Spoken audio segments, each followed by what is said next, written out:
আজকে আমাদের এখানে বিক্ষোভ মিছিলের মূল কারণ হচ্ছে খুনি প্রদীপের এবং প্রদীপের সঙ্গী যারা ছিল আমাদের টেকনাফে তাদেরকে দ্রুত আইনের আওতায় এনে এবং খুনি প্রদীপের যে ফাঁসির রায় হয়েছে ওই ফাঁসিটাকে যে যত দ্রুত সম্ভব কার্যকর করার জন্য আজকে আমাদের এই বিক্ষোভ মিছিল। এখন আমাদের ছাত্র সমাজের দাবি হচ্ছে খুনি প্রদীপ একাই কেন ফাঁসিতে ঝুলবে, তার সঙ্গী সাথী যারা ছিল আমাদের এই টেকনাফে, যারা হচ্ছে টেকনাফের নোংরা রাজনীতির সাথে যুক্ত, যারা টেকনাফে স্পেসিফিকভাবে যদি বলতে চাই বদির কথা মতে এবং বদির সঙ্গী সাথী যারা ছিল তাদের কথা মতে যারা খুনি প্রদীপ যাদেরকে হত্যা করেছে তাদের তাদের বিচারের দাবিতে হচ্ছে আজকে আমাদের এই বিক্ষোভ মিছিল। এবং আমাদের সবার একটাই দাবি, খুনি প্রদীপ এবং তার সঙ্গী সাথী যারাই আছে,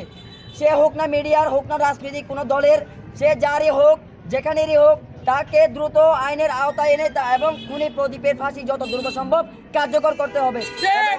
এবং যদি খুনি প্রদীপের ফাঁসি যদি কার্যকর করা না হয় তাহলে আমরা টেকনাফবাসী এরপরে আরো কঠিন এবং জোরালো বিক্ষোভ মিছিলের ডাক দেব। ধন্যবাদ।